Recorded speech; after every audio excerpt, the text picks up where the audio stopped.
135 గజాల భూమి కేవలం 8 లక్షలకే. ప్రతి నెల 10,000 monthly rental income. Hi hello నమస్తే and welcome to my show from the bottom of the heart in Suman TV, the India's largest digital media platform.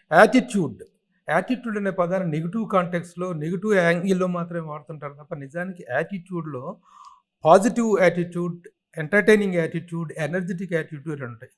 అలాంటి ఈ 3 రకాల యాటిట్యూడ్స్కి ఎంబాడిమెంట్గా నా ముందున్నటువంటి వ్యక్తి ఉంటారు. Is none other than Harish Shankar, the director. అసలు వెల్కమ్. హరీష్ శంకర్ ఒక హీరోకి వాళ్ళ ఎలివేషన్ ఇచ్చారు, ఇప్పుడు దాన్ని మెయింటైన్ చేయలేక చావాలేమన్నా. ఫస్ట్ ఆఫ్ ఆల్ నాకు చిన్న డౌట్ ఏంటంటే, మంచి బొద్దుగా ముద్దుగా ఇదిగా ఉండే హరీష్ శంకర్ ఎందుకు కొంచెం అది మెయింటెనెన్సా లేకపోతే మేక్ ఓవరా, వాట్ ఇస్ దిస్? ఇది ఒక మనకు పుస్తకాలు చదువుతుంటాను బాగా నేను. ఒక లైన్ బ్రెయిన్లోకి చాలా ఫాస్ట్గా, చాలా ఇంపాక్ట్గా వెళ్ళింది.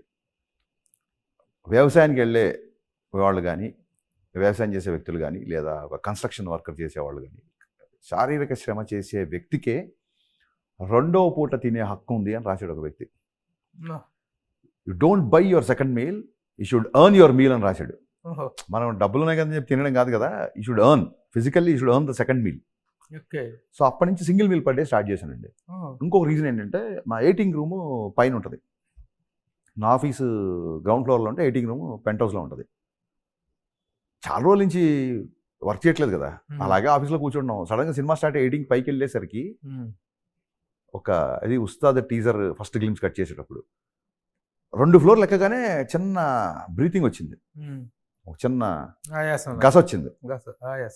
ఇదేంటిది అని చెప్పి ఇమిడియట్గా వెళ్ళి భయం కదా అని అన్ని కబుక్కున్నా. మరి ఈ ఏజ్లో రాకూడదని చెకప్లు అన్ని చేస్తే ఏం లేదు, కొంచెం కొలెస్ట్రాల్ కంటెంట్స్ ఏవో కొంచెం ఎక్కువనే అంటే అది సహజమే కదా, కొవ్వు ఉంటుందని అనుకుంటారు అందరూ. చెప్పండి చెప్పండి, మీరే ఇందాక నెగిటివ్ కాదన్నారు, మళ్ళీ కొవ్వు అంటున్నారు. సో అప్పటి నుంచి సింగిల్ మీల్ పర్ డేకి వచ్చానండి. అసలు ఇప్పుడు 3 సార్లు రోజు, ఇప్పుడు ఎయిటింగ్లో 10 సార్లు ఎక్కి దిగుతున్నా సరే చిన్న స్వెట్ కానీ ఇది కానీ లేదు. అండ్ ఎక్స్ట్రానర్గా ఉంది, హెల్త్ కానీ ఎనర్జీ కానీ చాలా బాగుంది. చాలా మంది కొంచెం వయసులో కూడా తక్కువ కనిపిస్తాం అంటున్నారు. సో ఇన్ని ఇంకోటి ఏమవుతుంటే 1 మీల్ పర్ చేసేసినప్పుడు అందరూ సన్నపడ్డ అన్న కొద్ది దానికి ఆ కామెంట్ ఎంజాయ్ చేయడం స్టార్ట్ చేస్తాం. ఒక్కొక్కసారి ఇవాళ 1 మీల్ కూడా వద్దులే, ఫ్రూట్స్ లాగించేద్దాం అని చెప్పి ఇంకా అడిక్ట్ అయిపోతాం. సో దాని మూలంగా తగ్గాల్సిన దానికంటే ఎక్కువ తగ్గాలి, ఇప్పుడు మళ్ళీ స్టార్ట్ చేశాం. Very good, very good. So very good health tip చెప్పారు మీరు. First point 1 meal per day అద్భుతం. నిజంగా ఎంత బాగుంది. సెకండ్ మీల్ ఎర్న్ చేసుకునేటువంటి హక్కు లేదు నీకు, ఎర్న్ చేసుకో, బట్ డోంట్ బై ఇట్ అన్నది. జిమ్కి వెళ్ళేవాళ్ళు యాక్టర్స్ పొద్దున్నే కష్టపడతారు, వాళ్ళు సెకండ్ మీల్ తో అన్ని తీసుకోవచ్చు. మనము కార్లో కూర్చుంటాం, ఆఫీస్కి వస్తాం, కుర్చీలో కూర్చుంటాం, రాసుకుంటాం, మళ్ళీ కార్లో కూర్చుంటాం, ఇంటికి వెళ్తాం, పడుకుంటాం. ఎక్కడ శారీరక శ్రమ ఉంది? కొలెస్ట్రాల్ ఇది బర్నింగ్ లేదు కదా, బర్నింగ్ లేదు. సో అందుకు 1 meal per day. August 15th ప్రేక్షకుల ముందుకు రాబోతున్నా. 14th evening. అదేంటి 14th evening show? 14th evening. Okay okay. Premieres and US shows పడతాయి కాబట్టి 14th ఈవినింగ్ ఇక్కడ కూడా పడతాయి. హైదరాబాద్ లో 2 రాష్ట్రాల్లో షోస్ పడతాయి. Benefit shows. Okay, very paid premieres. So very good. అదే యాటిట్యూడ్, అదే ఇదే అన్నాను కదా, బలుపు, మిరపకాయ తాలూకు ఘాటు, ఇవన్నీ కలగలిసినటువంటి ఒక హీరో, ఇంకొక డైరెక్టర్ కాంబినేషన్. ఇద్దరిది యాటిట్యూడ్కి బాపులు, నో డౌట్ అబౌట్ దట్. అంటే తన క్యారెక్టరైజేషన్స్లో ఒక ఎక్స్ట్రా ఎనర్జీని, క్యారెక్టర్లో కొంత దమ్ము ఉంటే దానికి ఇంకొంత 10ంతల ఎనర్జీని పుటప్ చేయగలిగినటువంటి hero Raviteja, no doubt about that. Mass Maharaja అనేటువంటి టైటిల్. అందులో ఇక you are also no less to that. ఇద్దరి కాంబినేషన్ ఎక్స్పెక్టేషన్స్ చాలా ఉన్నాయి. How do you think that, ఏ స్థాయిలో మీరు ఎక్స్పెక్టేషన్స్ మీట్ అవ్వబోతున్నారన్న కాన్ఫిడెన్స్ ఉంది? అసలు కొంతకాలం సినిమా డిలే అవ్వడానికి, అంటే ఆయనతో నేను సినిమా చేయకపోవడానికి రీజన్ కూడా అదే. మిరపకాయ తర్వాత మళ్ళీ నేను గబ్బర్ సింగ్ తీసి, మళ్ళీ ఆ తర్వాత వరుస విక్రమ్ మధ్యన ఏమంటారు, బలుపు, ధమాకాలు ఇవన్నీ వచ్చిన తర్వాత ఆయన స్థాయి చాలా పెరిగింది.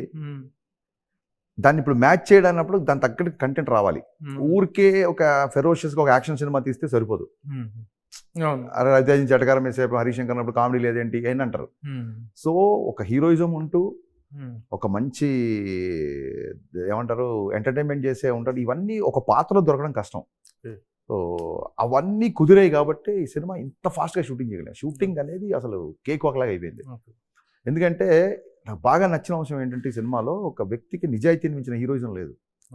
యాక్చువల్గా నిజాయితీ అనేది ఒక వ్యక్తి గుణం అవ్వాలి. బట్ ప్రస్తుతం ఉన్న పొల్యూటెడ్ సొసైటీలో నిజాయితీగా ఉన్నాడు హీరోలా కనబడుతున్నాడు, ఎందుకంటే ఎవరు ఉండరు కాబట్టి.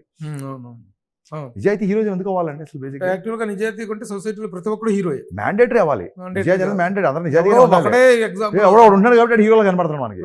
సో ఇందులో హీరోకి సపరేట్ ఎలివేషన్స్ కంటే కూడా ఆ నిజాయితీ అనేది నాకు బాగా నచ్చింది ఇందులో. సో సినిమా మీరు అన్నట్టుగా ఇప్పుడు ఆల్రెడీ మిరపకాయ నుంచి ఆడియో వచ్చేసింది ఆల్రెడీ. సో ఆ ఎక్స్పెక్టేషన్స్కి ఏమాత్రం తగ్గదండి. రవితేజ గతంలో తను బచ్చన్ ఇన్విటేషన్స్ బచ్చన్ గారి అమితాబ్ బచ్చన్ గారి చేయటం అనేటువంటి జరిగింది. సో ఆ క్యారెక్టరైజేషన్ పరంగా కానీ ఆ టైటిల్ పరంగా కానీ it is not new to the audience. But దీంట్లో కొత్తగా చెప్పేటువంటిది ఏంటి, బచ్చన్ అనే టైటిల్ పెడతాన్ని is it not a over burden of taking, ఇంకొంచెం ఒక ఇమేజ్ ఎత్తుకెత్తుకోవటం కాదా? టైటిల్ ఆయనే పెట్టాడండి. అదే ఆయనే పెట్టాడు. ఒక డిపార్ట్మెంట్ లో ఒక వ్యక్తి ఫేమస్. సో నేను నామతో సునాహోగా ఫలానా వ్యక్తి, ఇప్పుడు చూడండి విక్రమ్ రాథోడ్ ఒక పవర్ఫుల్ నేమ్ ఏదో ఉంటుంది కదా, ఈ డిపార్ట్మెంట్ లో ఇతను నామతో సునాహోగా ప్రతి ఒక్క పేరు చెప్తే ఆ పేరు విన్నాం మేము అనాలి, అంత పాపులర్ వ్యక్తి ఇతను డిపార్ట్మెంట్ లో అన్న థాట్ తో టైటిల్ గురించి ఆలోచిస్తున్నాను. అనే అసలు టైం గ్యాప్ ఇవ్వడు కదా, ఎరా టైటిల్ అని అనుకున్నావా, టైటిల్ ఏంటి అంటే అనే క్యాప్షన్ అనుకున్నాను, టైటిల్ అనుకోలేదు.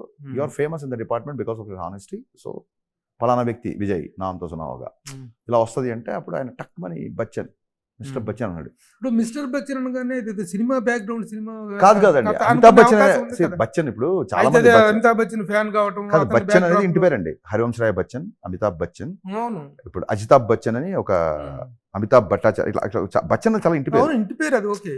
సో బట్ మన దగ్గర బచ్చన్ ఇంటి పేరు కాదు, బచ్చన్ అంటే అమితాబ్ బచ్చన్.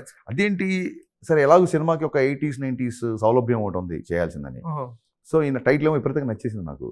సో దీన్ని అద్భుతంగా సినిమాలో జస్టిఫై చేసామండి. అది మటుకు సినిమాలో చూడండి. వింటేజ్ లుక్ కోసం ఒక 15 years 20 years బ్యాక్ కాదండి, it's based on true incident. ఒక నార్త్ ఇండియాలో ఒక ఇన్సిడెంట్ జరిగింది 80s లో. సో దాన్ని బేస్ చేసుకుని వాళ్ళు రాశారు. మన దాంట్లో మటుకు జస్ట్ మెయిన్ స్కెల్టన్ ఒక వ్యక్తి ఇంకో వ్యక్తి మీద రైడ్ చేయడం. కాంటెంపరరీగా ఎంత ఉంటుంది సినిమా? 80s వింటేజ్ మొత్తం సినిమా అంతా 80s 80 to 90. ఇంకోటి ఏం చెప్పానంటే సార్, ఒక టైంలో కుమార్ సాను పాట వస్తుంటది, ఒక టైంలో రాఘేంద్ర గారి పాట వస్తుంటది, అదొకటి 80లో ఉంటుంటది, ఒకటి 90లో ఉంటుంటది. సో నేను ఈ సినిమాకి డిస్క్లైమర్ ఏంటంటే, నాకు నచ్చినట్టుగా నాకు నచ్చిన పాటలో నచ్చినది పెట్టుకున్నాను కాబట్టి ఈ సినిమాలో ఊర్లు, పేర్లు, కథ, కథనం, కాలం కల్పితం. కాలం కూడా కల్పితమే. ఏదో కొన్ని సంవత్సరాల క్రితం జరిగింది అంతే. అంటే మనకు రవితేజ అనగానే పర్ఫార్మెన్స్ తో ఎంటర్టైన్ చేయటం ఉంటుంది, యాక్షన్ తో ఎంటర్టైన్ చేయటం ఉంటుంది, మంచి టైమింగ్ తో ఎంటర్టైన్ చేయటం ఉంటుంది. ఇందులో రవితేజ నుంచి తీసుకున్నటువంటి ఎలిమెంట్ ఏంటి? ఇవన్నీ యాక్షన్ ఉంది, విపరీతమైన ఎంటర్టైన్మెంట్ ఉంది, మంచి పర్ఫార్మెన్స్ ఉంది. ఒక సిన్సియర్ ఆఫీసర్ గా రవితేజ గారి నుంచి ఎక్స్పెక్ట్ చేసే అన్ని అంశాలతో పాటు ఒక సిన్సియర్ ఆఫీసర్ ఒక టోన్ వచ్చిన తర్వాత సెకండ్ హాఫ్ లో ఆయన చేసిన పర్ఫార్మెన్స్ ఎక్స్ట్రాడినరీ. అంటే ఒక సీరియస్ ఆఫీసర్ గా ఒక చేసిన సిన్సియర్ ఆఫీసర్లు అనగానే మనకి చాలా క్యారెక్టర్స్ ఏంటంటే ఒక పోలీస్ ఆఫీసరు, ఒక ఐఏఎస్ ఆఫీసరు, అవును కలెక్టర్ గారు, ఇన్స్పెక్టర్ గారు, ఇది ఈ రేంజ్ ఆఫ్ బ్యూరోక్రసీస్ ని చూస్తారు తప్ప what kind of officer he is, what ఈ కంట్రోల్స్, తను అరికట్టే అంశాలు ఏమిటి? సో ఐటీ ఆఫీసర్ మీద కథలు రాలే బేసిక్ గా. ఇందులో IT officer, income tax officer. ఒక డైలాగ్ రాశా, సరిహద్దు కాపాడేవాడే సైనికుడు కాదు, సంపద కాపాడేవాడు కూడా సైనికుడే. Super dialogue. ఇండియన్ ఆర్మీ ఎంత పవర్ఫుల్, ఇన్కమ్ ట్యాక్స్ ఆఫీసర్ కూడా అంతే పవర్ఫుల్ అని చూపిస్తా అంటాడు hero. That tells how his character is going to be. Very good. Income tax ఎగ్గొట్టే వాళ్ళందరికీ కూడా ఇది ఒక హెచ్చరిక లాగా ఉంటుంది సబ్జెక్టు. సార్ హెచ్చరికలు ఉన్నంత మాత్రం ఎగ్గొట్టడం ఆపేస్తారా? కానీ మీకు తెలుసు కదా 2% 3% ట్యాక్స్ కట్టే పీపుల్ చాలా తక్కువ ఉంటుంది కదా ట్యాక్స్ కట్టే పీపుల్. మనకి ఇంకా అకౌంటబిలిటీ అనేది రాలేదు. దానికంటే కూడా ఆ డీటెయిల్స్లోకి వెళ్ళకుండా ఎంతమంది ట్యాక్స్ కడతారు ఏమవుతుంది దానికంటే కూడా నిజాయితీగా ఒక ఆఫీసర్ పనిచేస్తే సిస్టమ్ ఎలా షేక్ అవుద్ది అనేది ఇందులో అద్భుతంగా ఉంటుంది. అంటే ఐటమ్ ఇన్కమ్ ట్యాక్స్ అనేటువంటి నేపథ్యంలో కూడా గతంలో కొన్ని స్టోరీలు వచ్చినాయి, చాలా వచ్చినాయి. మన ఇతను చేశాడు, మల్లన్న అనేటువంటి తోటి చేశాడు. అంటే ఏం లేదు సార్, నేను అనేది ఏంటంటే ఇప్పుడు ఒక ఇన్స్పెక్టర్ అనగానే 100 సినిమాలు ఉంటాయి, ఇన్కమ్ ట్యాక్స్ ఆఫీస్ ఉంటే తక్కువ ఉంటాయి. సో అది that is the USP of the film. Okay. ఇక సార్ ఇది the strictness of the officer, అతని తాలూకు యాక్టివిటీ, ఆ యాక్షన్ పార్ట్ అంతా ఓకే. ద ఎంటర్టైనింగ్ పార్ట్ అంటే హీరోయిన్ సాంగ్స్ ఆ పార్ట్. ఇందులో హీరో హీరోయిన్ కి పెళ్లి అవుదండి, లవ్ లో ఉంటారు. లవ్ లో ఉంటే ఎంగేజ్మెంట్ అయిపోయిన తర్వాత కథ స్టార్ట్ అవుతుంది. సో ఆ లవ్ పోర్షన్ 90s లో మీకు ఇంకా బాగా గుర్తుంటది. ల్యాండ్ లైన్ ఉన్నప్పుడు అమ్మాయికి ఫోన్ చేస్తే గబుక్కుని ఎవరైనా మగం తెస్తే ఫోన్ పెట్టేయడం. ఇప్పటిలాగా తప్పని వాట్సాప్ యాక్సెస్ కాదు కదా. So cassette recording centre, టీడీకే cassettes ఉండేవి. ఆ క్యాసెట్ రికార్డింగ్ సెంటర్ లో పాటలు ఏ సైడ్ ఒక బీ కొన్ని పాటలు, బీ సైడ్ ఒక పాటలు ఎక్కించుకోవడం. సో ఆ ల్యాంబ్రేటర్ స్కూటర్స్, ఆ చిత్రలహరి, ఆ, ఈ అంశాలన్నీ చాలా ఈస్థెటిక్ సినిమాలో ఉంటాయి. అమ్మాయిలు ఇంకా లంగావాణిలో అందంగా కడుతున్న రోజులు, ఆ అందాలు, ఆ ఆనందాలు, ఆ బ్యూటీస్, ఆ బ్యూటీ, వింటేజ్ బ్యూటీ ఒక అనేటువంటి కొత్త ప్రపంచంలోకి వెళ్తారండి. గతం అన్నది గొప్పది కాకపోయినా ఎప్పుడు అందంగా అనిపిస్తూనే ఉంటుంది. గతం అందం ఉందండి, గొప్పదా అనేది కాదు, గొప్పగా personal ఉండదా బట్టి అనేది ఉంటది. చెప్పలేం. అందంగా But గతం అనిపిస్తుంది. ఆల్వేస్ అందంగా ఉంటుంది. అందంగా ఉంటుంది. అయితే ఇప్పుడు యాక్షన్ ఫైర్ బ్రాండ్ గా తయారయ్యాడు. You have also become a very ferocious actor, director గా గబ్బర్ సింగ్ దగ్గర నుంచి కానీ మిగతా హాఫ్ యువర్ ఫిల్మ్ చూసుకుంటే మీ ఇద్దరి ఇమేజ్ కున్న ఆ వింటేజ్ కంటెంట్ కి ఎలా మ్యాచ్ అవుతుంది ఆ రోజుల్లో? మరి ఇప్పుడు ఇంత యాక్షన్ అంత ఆ రోజుల్లో లేదు. ఈ రోప్ ఫైట్స్ సార్ ఇంతకంటే ఎక్కువ సార్. లేదు సార్, మీరు అనేది ఎట్లా చేస్తారు? టెక్నిక్ అది ఎట్లా మ్యాచ్ అవుతుంది? ఒకటి చెప్తాం మీరు వినండి ప్రభు గారు. యాంగ్రీ యంగ్ మ్యాన్ అని బిరుదు ఎవరికి వచ్చింది? అమితాబ్ బచ్చన్. జంజీర్ నుంచి వచ్చింది. లేటెస్ట్ కుర్చీని తంతే ప్రాణం ముందు ఏ పోలీస్ స్టేషన్ అయితే మన బాప్ కా గర్నా అనే డైలాగు అప్పుడు రాశారు కదా. 80s లో ఉండే యాక్షన్ మామూలు యాక్షన్ అనేది గుర్రాలు, తుపాకులు కలిసి ఎలా ఉంటుంది సార్? ఆ యాక్షన్ టెక్నిక్ పెరిగింది, ఇంకోటన్నా ఇప్పుడు టెక్నిక్ పెరిగింది తప్ప. అందుకే చెప్తాను సార్, ఏ కంటెంట్ వచ్చినా, ఎన్ని ఎస్థెటిక్ సినిమాలు వచ్చినా, ఒక సామాన్యుడు 100 ప్రెషర్స్ తో 100 issues తో ఒక సినిమాకి వెళ్దాం చాలు ఇల్లు అని ఒక సినిమాకి ఇచ్చే ఓడు అది మర్చిపోవాలంటే అతను కొట్టలేని వ్యక్తిని హీరో కొట్టాలి. కంగ్రాచులేషన్స్ ఏంటంటే అతను తిరగబడలేని వ్యక్తి మీద హీరో సార్ హీరో ఎవరు అంటాం సినిమాలో? ఎందుకు హీరో అంటాం? నీలాగా నాలాగా ఉంటే అతను హీరో ఎందుకు అవుతాడు? కరెక్టే. కానీ మరి ఈ మధ్య కాలంలో హీరోయిజం అనేది నేల విడిచి సాములాగా వెళ్ళిపోవటం మరి అది కాదు. చాలా మీలాంటి యాక్షన్ డైరెక్టర్స్ కానీ ఈ ఫైట్ మాస్టర్స్ కానీ ఈ రోజుల్లో చేస్తున్న ఈ కంపోజింగ్స్ ఎలా ఉంటున్నాయంటే, the power of the fist అనేటువంటి దానికి ఒక వాల్యూ ఉంటుంది, ఒక పవర్ ఉంటుంది, ఒక లిమిటెడ్ పవర్ ఉంటుంది. బట్ మీరు చేస్తున్నటువంటి యాక్షన్ కంపోజింగ్స్ మరీ నేల విడిచి సాము, మీరంటే మీరు కాదు, ద ప్రజెంట్ జనరేషన్ ఫిలిమ్స్ అనేటువంటి ఒక 100 మంది వస్తుంటారు, 10,200 మంది వస్తుంటారు, హీరో ఒంటి చేత్తో ఇరగదీసేస్తుంటాడు అనేటువంటి దాంట్లో ఉన్న అన్యాచురాలిటీని మరి హౌ టు జస్టిఫై దట్ అనేది అర్థం కాదు. దీనికి ఏం చెప్తారు? మీ దృష్టిలో మగధీర సినిమా అనే హిట్టా? ఒకవేళ హిట్ అయితే ఏ స్థాయి హిట్ మీరు చెప్పండి ఒకసారి. గుర్తు చేసుకుంటాం. ఆ రోజులో ఇండస్ట్రీ హిట్ కదా. ఒక్కడిని కాదు షేర్ ఖాన్ 100 మందిని పంపండి, నేను నరుకుతుంటే లెక్క పెట్టి అంటాడు.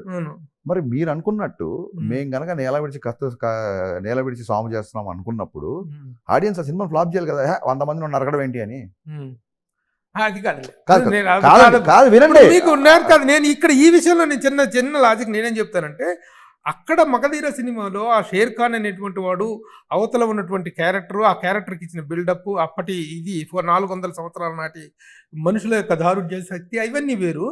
ఇక్కడ ఒక కామన్ మ్యాన్ అనేటువంటి వాడు ఏ సినిమా మీరు ఎనీ ఫిల్మ్ ఉండదు. ఇప్పుడు అదే చెప్తున్నాను సార్, 100 మందిని నరికిన సినిమా ఆడింది. దానికి ఇంకో బెస్ట్ ఎగ్జాంపుల్ ఏంటంటే 100 Man ఎపిసోడ్ అని మాట్లాడుకునే వాళ్ళం. మీకు గుర్తుందో లేదో, సెకండ్ హాఫ్ లో 100 Man ఎపిసోడ్, సెకండ్ హాఫ్ లో 100 Man ఎపిసోడ్ అని మాట్లాడుకున్నాం మనం. అర్థమైందా? సో అది నిలబెట్టి సామేం కాదే.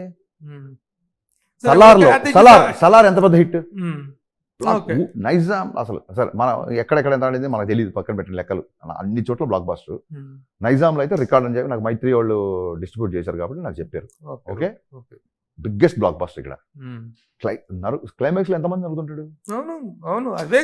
ఏంటంటే సార్, ఒక్క నరకడం బేస్ చేసుకుని ఏ డైరెక్టర్ కథ రాయాడు? నా సినిమాలో ఎక్కువ మంది నరుకుతా అంటే 100 కాస్త మగధీర 2009 లో వచ్చింది కదా. మరి ఈ పాటికి ఆ స్థాయి పెరిగి మేము 1000 మంది నరక ఎపిసోడ్ తీయాలిగా. మరి మేము తీయట్లేదుగా. నరకడం వల్ల సినిమాలు ఆడతాయని ఎవరు అనుకో. టెక్నిక్ అనేది పెరిగింది. డెఫినెట్ గా కథకి యాక్షన్ లో ఒక ఎమోషన్ ఉంటే, రాజమౌళి గారు అన్ని సినిమాల్లో యాక్షన్ వెనకాల భయంకరమైన ఎమోషన్ పండించే అదే సార్. తీసే ప్రతి డైరెక్టర్ ఎమోషన్ ఉందనుకుని తీస్తాడు. అది పండకపోతే ఎవడేం చేస్తాడు? లైన్ ఇది ఎమోషన్ కి మధ్య అది ఏ సినిమాకైనా ఉంటుంది. అది ఎన్ని ఆ లైన్ బాగా వచ్చింది చూసారా? ప్రతి డైరెక్షన్ ఎమోషన్ అనుకునే చేస్తాడు. అది కనపడకపోతే ఏం చేస్తాడు? ఓకే, అది వదిలేస్తే I have to congratulate you for one thing. Present situations లో ఒక సినిమా 78 days లో ఫినిష్ చేయడం అనేటువంటిది it is the directors job. His speed అసలు ఒక ఇన్క్రెడిబుల్ సక్సెస్ అని చెప్పుకోవాలి. దట్ ఈస్ ఎందుకంటే నిర్మాణ దశలోనే సక్సెస్ అవ్వటం అనేటువంటి. సార్ అంటే మీరు తెలుసుకున్నారు, ఎక్కడి నుంచి తెలుసుకున్నారు? నేను అది కన్ఫర్మ్ చేయను. ఎందుకంటే చాలా మంది ఎన్ని రోజులు తీసారు. ఇదే సార్ మన ఇంటర్నల్ మ్యాటర్స్ బయటికి వెళ్ళడం అనేది. ఇప్పుడు చాలా ఫాస్ట్ గా తీసాం అన్నారు అనుకుంటా, నాకు బిగ్గెస్ట్ కాంప్లిమెంట్. ఎన్ని డేస్ లో తీసారని మ్యాటర్ ఆడి ఎన్ని రోజులు ఆడుతుంది ఇంపార్టెంట్ సినిమాకి, ఎన్ని రోజులు Of course. తీస్తే ఏముందండి లేదు లేదు లేదు ఇప్పుడు దాంట్లో సార్, మన అందరికీ తెలిసిన విషయం take it as a compliment. Compliment. But నేను మనం కూడా ఇందులో ఇంటర్నల్ మ్యాటర్ మ్యాక్రో డీటెయిల్స్ మీరు ఎంత డబ్బులు ఖర్చు కాదు, పెట్టారు, మీరు కాదు సార్, అది- మీరు కాదు. అది అడిగితే నేను మీరు కాదండి, మ్మ్. మనం కూడా మ్యాక్రో థింగ్స్ ఉంటాయి కదా మ్మ్. సార్, మైక్రో థింగ్స్ ఉంటాయి కదా. మ్మ్. 78 days లో అయిందా, 12,60,60,63,00,000 ఇవి ఆడియన్స్ అవసరం లేదు సార్ ఇవన్నీ. సో ఇలాంటి వాటి మీద పెద్ద ఆసక్తి ఉండదు నాకు ఆన్సర్ చేయడానికి. I'm not asking you to answer me. Yeah. ఈ న్యూస్ బయటకు సార్, వచ్చింది. మీరు ఆ టాపిక్ ఎత్తారు కాబట్టి మీరు ఇప్పుడు చూడండి, అసెంబ్లీలో స్పీకర్కి చెప్పరు అందరూ, మ్మ్. మీ ద్వారా వాళ్ళకి చెప్పండి అంటారు. వాళ్ళకి మీ ద్వారా నేను బయట చెబుతున్నాను. Okay okay. నాకు ఎందుకంటే ప్రజెంట్ సిచ్యువేషన్స్ లో సినిమాలు అనేటువంటి మేకింగ్ అనేటువంటి ఎంత అబ్నార్మల్ గా అవుట్ ఆఫ్ ద బాక్స్ వెళ్తున్నాయో మనం చూస్తున్నాం. ఈ పాయింట్ ఆఫ్ వ్యూలో మధ్యలో ఒక సినిమా గ్యాప్, ఎవరు ఉస్తాద్ భగత్ సింగ్ అనేటువంటి దాని తాలూకు ఇన్కన్సిస్టెన్సీ, ఆ షెడ్యూలింగ్ అనేటువంటిది కరెక్ట్ లేకపోతే ఈ గ్యాప్ తీసుకుని ఈ గ్యాప్ లో ఒక మీ స్థాయి డైరెక్టర్, మీ స్థాయి హీరో తోటి ఒక సినిమా ఇంత ఫాస్ట్ గా కంప్లీట్ అవ్వటం అనేటువంటిది గుడ్ జాబ్ అనేది. Thank you, that is what I mean to compliment. Thank you so much అండి. Thank you. ఆనర్. తర్వాత I'm not asking about your money, ఎంత ఖర్చు పెట్టారు Right. ఏంటి, మీ సినిమాని బట్టి మీ సబ్జెక్ట్ని బట్టి ఉంటాయి. మీరు ఎంత ఖర్చు పెట్టారో ఏంటో అవన్నీ it is up to you and up to your producer. How do you compliment the making standards and the of the producer? Sir, Vishwaprasad గారు లేకపోతే ఈ సినిమా ఇంత ఫాస్ట్గా అయ్యేది కాదు. అంత అద్భుతంగా చేశారు ఆయన. అలాగే ఎప్పటికప్పుడు అప్డేట్స్ చేసుకుంటూ మొత్తం వర్క్ని ఫాలో అప్ అయ్యే వివేక్ గారు. విశ్వప్రసాద్ గారు ఏది అడిగినా నో అంటారండి. ప్రొడ్యూసర్లో ఒక దర్శకుడికి అంతకంటే క్వాలిటీ ఏం కావాలి చెప్పండి. ఏది అడిగినా నో అంటారు. సార్, ఒక 30 days లక్నోలో చేయాలి. మీరు అడిగినా Okay. కాదంటే నో అంటే కూడా మీరు ఊరుకోరు కదా. యూఆర్ఎల్ అన్కాంప్రమైజ్డ్ లేదు సార్, అన్కాంప్రమైజ్ అయినా సరే, ఇఫ్ యూ సీ మన ట్రాక్ రికార్డ్ తీసుకుంటే ఏ రోజు ఓవర్ బడ్జెట్ చేయలేదు. దిల్రాజ్ గారికి రామాయస్తే మేము అనుకున్నది ఆడకపోయినా ఇమీడియట్గా నాతో 2 సినిమాలు చేశారు ఆయన. బికాస్ నేను అనుకున్న బడ్జెట్లో సినిమాలు చేస్తాను, దానికి కూడా డబ్బులు మిగిలింది. ఇదేంటంటే సార్, నెంబర్ ఆఫ్ డేస్ పోయినాయి కదా. అవును, 100 days 150 days ఆడట్లేదు కదా. ఇప్పుడు నా సినిమా బ్లాక్ బాస్టర్ ఎప్పుడు క్లెయిమ్ చేయగలుగుతా? నా ప్రొడ్యూస్ డబ్బులు మిగిలితే నా సినిమా హిట్. అంతే. ఆ డబ్బులు మిగిలాలంటే ఎంత కలెక్ట్ చేసినా మన చేతిలో లేనప్పుడు ఎంతలో తీయాలన్నా మన చేతిలో ఉండాలని నా feeling. Very healthy thinking. This is very thinking. ఎందుకంటే కోర్టు గుమ్మరిష్టం వల్ల సినిమాలు ఆడవు, లేదు మనసు పెట్టడం వల్లే సినిమాలు 100%. ఆడతాయి, హార్డ్ వర్క్ వల్లే సినిమాలు ఆడతాయి. కన్సిస్టెన్సీ కొంచెం ప్లానింగ్ ఉండి Planning ఉండి. కొంచెం ఒళ్ళు దగ్గర పెట్టుకుంటే ఏ సినిమా కూడా ఓవర్ బడ్జెట్ అవ్వదండి. Very good. ఇంకా ఫైనల్ గా what are your expectations on the success of the film అంటే ఏం చెప్తారు? ఇంత కష్టపడ్డారు షార్ట్ ఇదిలో, made a wonderful action film. దీని రిజల్ట్ మీద మీకు ఎలాంటి సార్, కాన్ఫిడెన్స్? నేను ఆమె ప్యూర్ సనాతన ధర్మాన్ని, భగవద్గీతని విపరీతంగా నమ్ముతా. కొంచెం హెవీగా మాట్లాడుతున్నా అనుకోకపోతే, ఈ పని చేయడంలో ఉన్న ఎంజాయ్మెంట్ ఉంటుంది చూసారా. చాలా రోజుల తర్వాత రవితేజ గారితో పని చేయడం, ఆ వింటేజ్ సాంగ్స్ తీయడం, ఈ వర్క్ విపరీతంగా ఎంజాయ్ చేసింది సార్. ఈ ఎంజాయ్మెంట్ అనేది ఒక పాజిటివ్ ఫీలింగ్ ఉంది.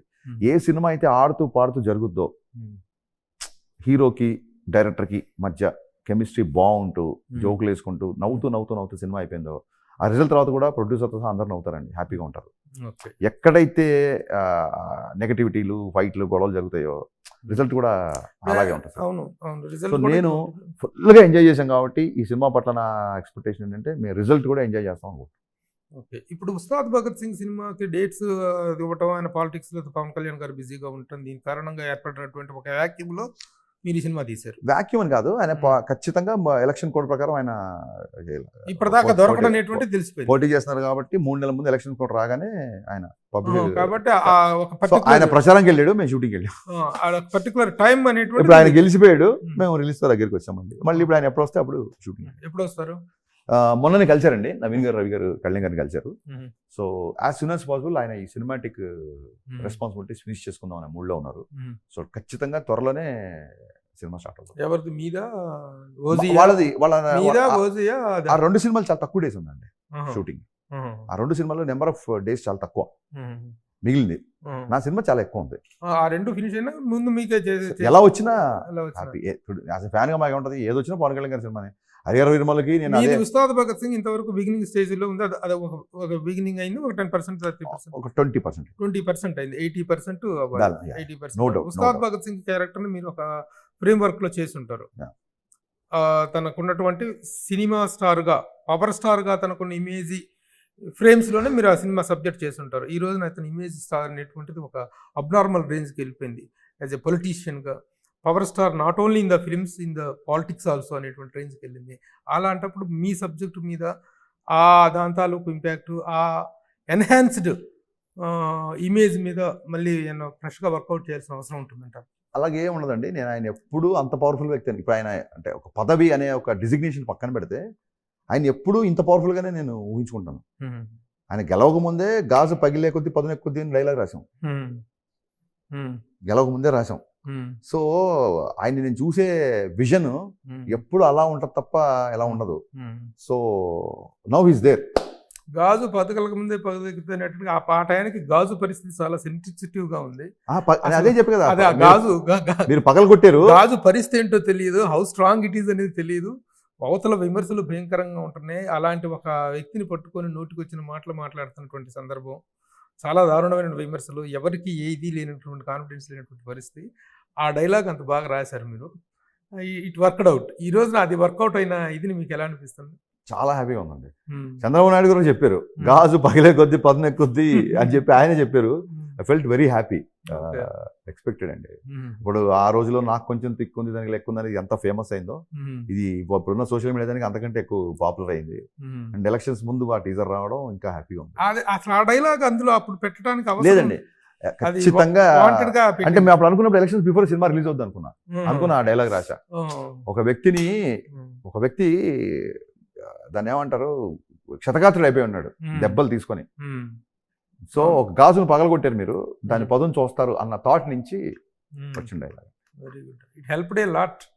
అంటే ఇన్ ద సెన్స్ ఏముందండి, చంద్రుడిగా నూలుపోవు. ఆయన డెడికేషన్ అండ్ డిటర్మినేషన్ ముందు మన క్యాంపెయినింగ్ ఎంత. How you are feeling about his phenomenal success? Very very happy అండి. ఆయనకి ఏ స్పేస్ ఇష్టమో ఆ స్పేస్ లో ఉన్నారు. మీరు చూడండి, పదవి వచ్చింది కదా అని చెప్పి ఆయన పదవిని ఎంజాయ్ చేయట్లా, పదవిని రెస్పాన్సిబిలిటీ చూపిస్తున్నారు. పొద్దున్న లేస్తే జనాలు వాళ్ళ అర్జీలు, దానికి తగ్గట్టుగా యాక్షన్. మెంటల్గా ఒక వ్యక్తి ఇంతమందిని రోజు కలుస్తుంటే మెంటల్గా ఎంత డ్రైన్ అయిపోతారు, ఎంత ఎనర్జీ కావాలి. ఏదో మాట్లాడడానికి ఓకే మా తర్వాత అని కుదరం కదా. వాళ్ళ సమస్య ఓపికగా వినడం, దాన్ని నోట్ చేసుకోవడం, దాని తాలూకు వ్యక్తుల్ని పురమాయించడం, దాన్ని చేయడం, మెంటల్గా ఎంత డ్రైన్ అయిపోతున్నారా అనేది నా ఒక చిన్న కన్సర్న్. తప్పితే I'm very happy because he always want to do this. Now is doing with power. ఈ 3 సినిమాల తర్వాత ఈ మూడిట్లో లాస్ట్గా వచ్చేది భగత్ సింగ్ అనుకోవచ్చు. అందుకే ఆ 2 ఫినిషింగ్ స్టేజ్లో ఉన్నాయి. అవి అయిన తర్వాత మీరు మొదలు పెడితే మీరు ఆ తర్వాత పవన్ కళ్యాణ్ అనే ఒక స్టార్ మనకు ఉంటారా? కేవలం పొలిటికల్ స్టార్ కానీ కంటిన్యూ అవుతారు? సార్ పవన్ కళ్యాణ్ గారు స్టార్ ఎప్పటికీ స్టారే సార్. ఆయన సినిమాలు ఫ్లాపుల్లో ఉన్నప్పుడు ఆయన మన స్టార్ గానే చూసాం కదా. ఆయన మన ఎంటర్టైన్ అడుగుతుంది అదే చెప్తున్నా సార్, ఒక దశాబ్దం పాటు ఆయన ఎంటర్టైన్ చేయలేదు. అయినా మన ప్లేస్ ఏం తగ్గలేదుగా. సో ఆయన రేపు సినిమాలు చేసినా చేయకపోయినా ఎప్పుడు చేసినా చెప్పాను కదా సార్ నేను ఒకసారి, వన్స్ పవన్ కళ్యాణ్ ఫ్యాన్ కట్టె కాలే వరకు పవన్ కళ్యాణ్ ఫ్యాన్. మీరు బేసిక్గా ఎవరి ఫ్యాన్? బేసిక్గా ఎవరి ఫ్యాన్ మీరు? అంటే ఒక స్కూల్ డేస్ నుంచి ఎవరైనా అసలు నోగా చెప్పలేరు దానికి. చిరంజీవి గారి ఫ్యాన్. సడన్గా ఒక సీతారామ శాస్త్రి గారు రాసినట్టు మిస్సైల్ లాగా కళ్యాణ్ గారు వచ్చారు. బాల్యం చిరంజీవి గారితో, యవ్వనం కళ్యాణ్ గారితో అలా పోతుంది ఇప్పుడు. జీవితం సరిగా ఎవరు తెలియదు, అసలు మనం ఉంటాం. గబ్బర్ సింగ్ టయానికి పవన్ కళ్యాణ్ గారి పరిస్థితి కానీ అప్పటికున్నటువంటి రో ఆఫ్ ఫ్లాప్స్ కానీ రో ఆఫ్ డిసప్పాయింట్మెంట్స్ అనేటువంటి ఎక్కువగా ఉన్న టైంలో మీరు గబ్బర్ సింగ్ టేకప్ చేస్తే what was the pressure you felt ఆ రోజు? ప్రెషర్ ఏం లేదండి. అప్పుడు ఒక మొండి ఒక రకమైన అగ్రెషన్ ఉండేది. I was 31, 29, 30లో స్టార్ట్, 30s ఎర్లీ 31 కూడా లేదు ఆ టైంలో వచ్చింది నాకు గబ్బర్ సింగ్. నాకు ఒక అగ్రెషన్ ఉండేది. అసలు నేను చూపిస్తా మా హీరోని, ఫ్యానే. అసలు డైరెక్టర్ అనే విషయం మర్చిపోయింది సెట్లో. ఒక ఫ్యాన్గా అసలు నేనేంటో ఇప్పుడు చూడండి మా హీరోని, ఈ డైలాగ్ చెప్తే చూడండి రేపు ఎలా ఉంటుంది, ఈ ఫైట్ చూడండి, ఈ డ్యాన్స్ అంటే కళ్యాణ్ గారు డ్యాన్స్ అంటారు, తమ్ముడు తల్లి ప్రేమ డ్యాన్సులు చూసే కదా ఇక్కడ దాకా వచ్చాము అని ఒక దాన్ని ఏమంటుంది చూసారా, ఒక నేను చూపిస్తా అన్న ఒక చిన్న ఒక క్రియేటివ్ ఆర్గన్స్ ఉండేది, అగ్రెషన్ ఉండేది. ఆర్గన్స్ కూడా కాదు, భయంకరమైన అగ్రెషన్ ఉండేది. ఒక టెంపర్ మీద ఉండే ఆ సినిమా జరిగిన సేపు. దాని తాలూకు రియాక్షన్. ఇప్పుడు పవన్ కళ్యాణ్ గారు కెరీర్ చూస్తే ఫస్ట్ సినిమా నుంచి తొలి ప్రేమ దాకా ఒక ఫేజ్, తొలి ప్రేమ నుంచి జరిగినటువంటి సక్సెస్లు ఫెయిల్యూర్స్ ఖుషి ఇవన్నీ పోతే అదొక second phase. From Gabbar Singh నుంచి ఒక ఫేజ్, ఒక డిఫరెంట్ వెరీ హైప్డ్ ఫేజ్ అనేటువంటిది స్టార్ట్ అయింది గబ్బర్ సింగ్ దగ్గర నుంచి. And you are the beginner of that phase.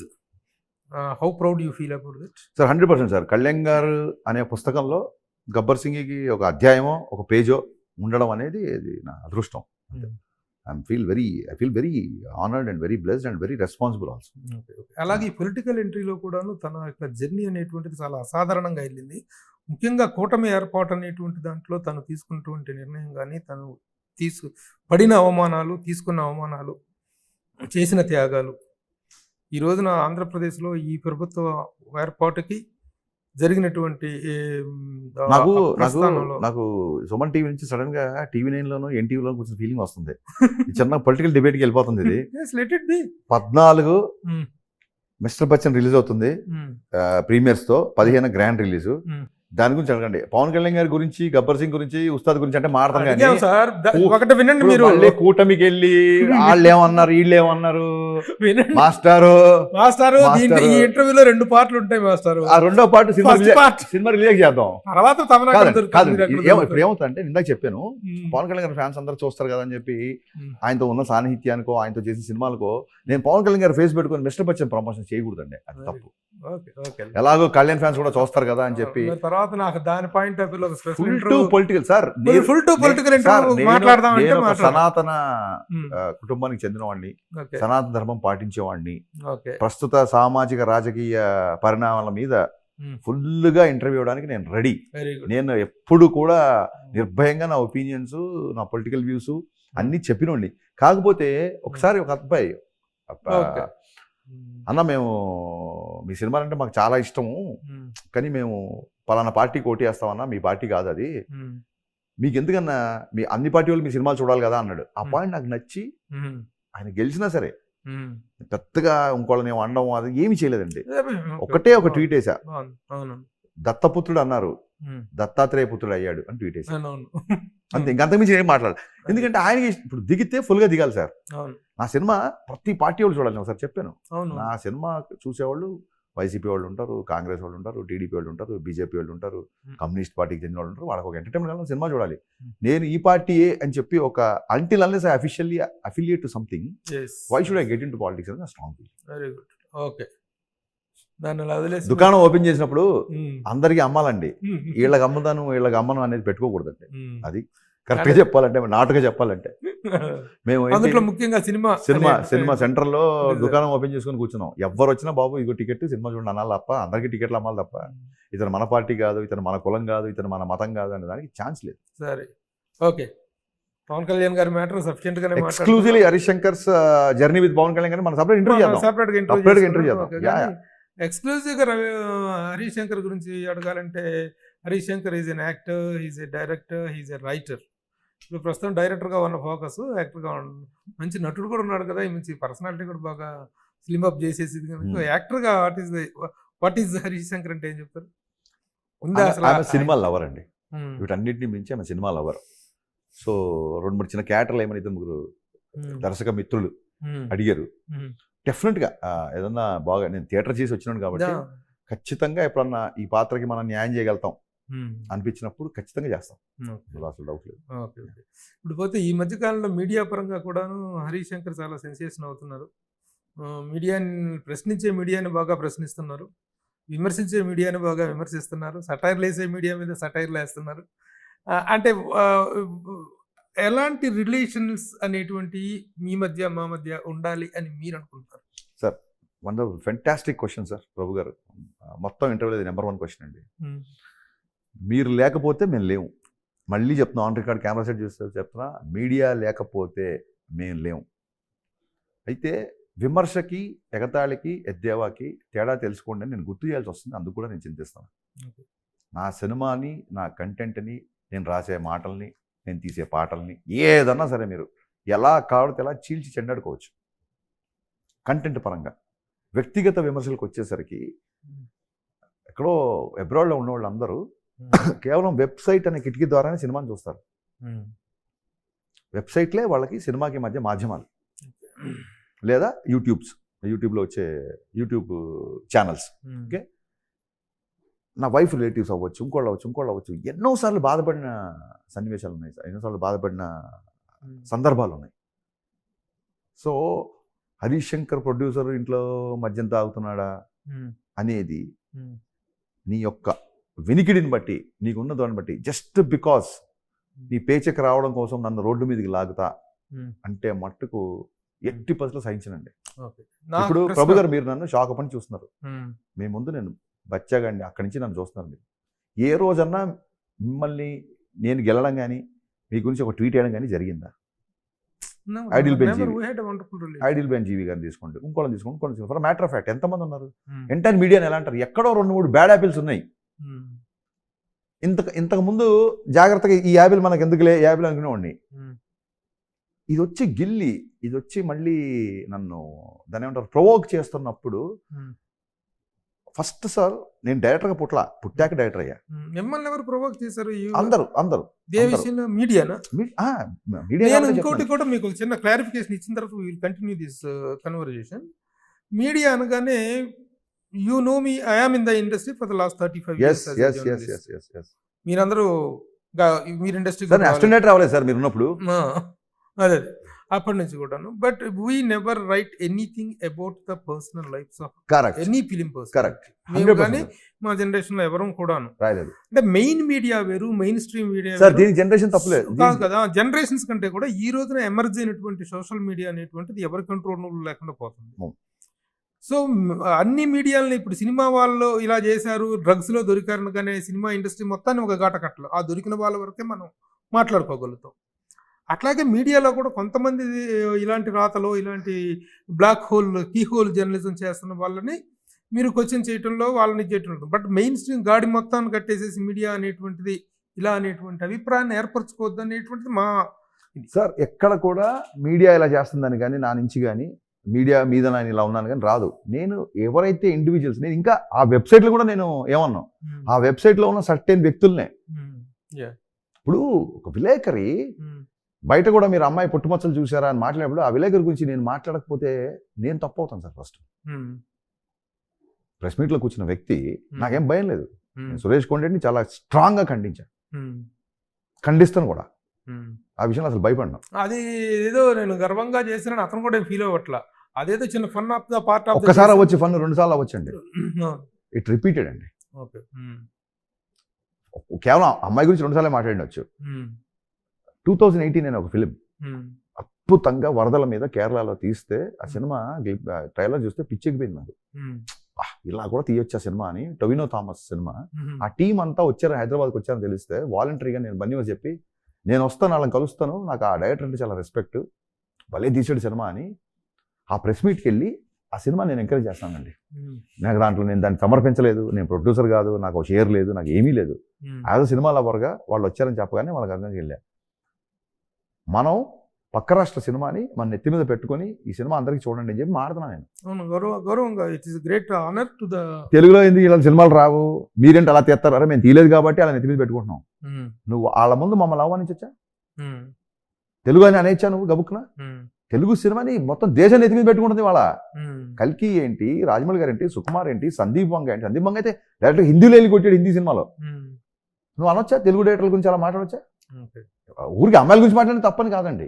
So ఇలాంటి సందర్భాలు నేను ఎప్పుడైతే మీడియా మీద కౌంటర్లు వేసినా లేకపోతే సమాధానం ఇచ్చినా ఆపోజిట్ ఏ వ్యక్తి ఉన్నది మీరు ఒక్కసారి మొత్తం మీడియాకి నేను చేతులైతే రిక్వెస్ట్ చేస్తున్నాను. నా సినిమా రిలీజ్ ఉందని కదా, రేపు పొద్దున్న సినిమా నచ్చకపోతే మీరు ఇష్టం రాసుకోండి. మీడియాలో ఎవరిని నేను మాట్లాడాను, వాళ్ళు అంతకుముందు ఏం మాట్లాడితే నేను దేనికి మాట్లాడేది మీరు ఒక 5 నిమిషాలు ఎక్స్ట్రా టైం స్పెండ్ చేసి చూస్తే నేను మీకు సమాధానం ఇవ్వాల్సిన అవసరం ఉంది. Very good.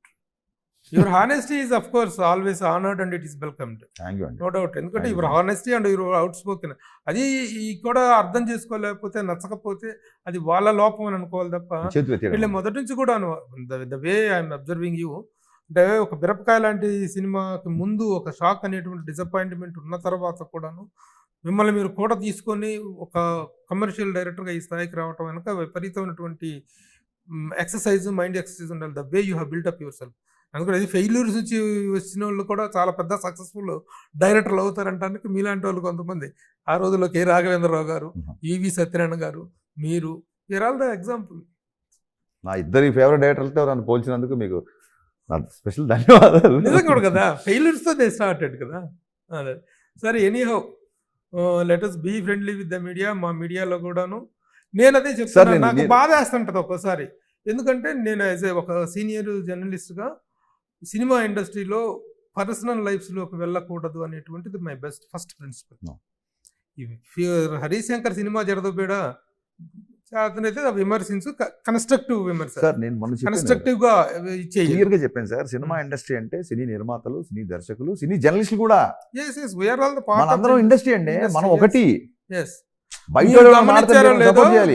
మీరు గమనించారో లేదో నా ఇంటర్వ్యూస్ లో కానీ ఎక్కడైనా పర్సనల్ లైఫ్ సార్ గురించి ప్రభు గారు నేను చూస్తున్నాను, for the last 35 years your zero controversial person. Yes. At the same time ఒకటి రెండు కాంట్రవర్సీలు అయితే మీ యొక్క సూటి విమర్శకి అవతల వాళ్ళు ఇబ్బంది పడ్డ సజెషన్ ఉంటారు తప్ప మీరు టార్గెట్ చేసి ఇబ్బంది పెట్టిన సజెషన్ లేవు. Targeted సేమ్ గా టైం ఎప్పుడు ఇది చేయండి. ఎంటైర్ ఇండస్ట్రీలో ప్రభు గారు వస్తున్నారు అంటే నాకు తెలిసి ఇంటర్వ్యూ ఇవ్వని హీరో గారు కానీ, ఇంటర్వ్యూ ఇవ్వని దర్శకుడు కానీ, ఇంటర్వ్యూ ఇవ్వని ఇంకో టెక్నీషియన్ కానీ ఉండడు. Yes. Thank you. Totally understand. ఆ అది మీరు సినీ స్టారా? నా సినీ స్టార్ సినీ స్టార్ లో దర్శకుడు హరీష్ శంకర్ తో ఇంటర్వ్యూ అని ఫస్ట్ ఇప్పటికీ దాచుకున్న దగ్గర ఉంది. అది సినీ స్టార్ ప్రభు అని కింద మీ పేరుతో ఉండేది. బయలైన్ తోటి. బయలైన్, Yes, yeah. yes, yes, yes.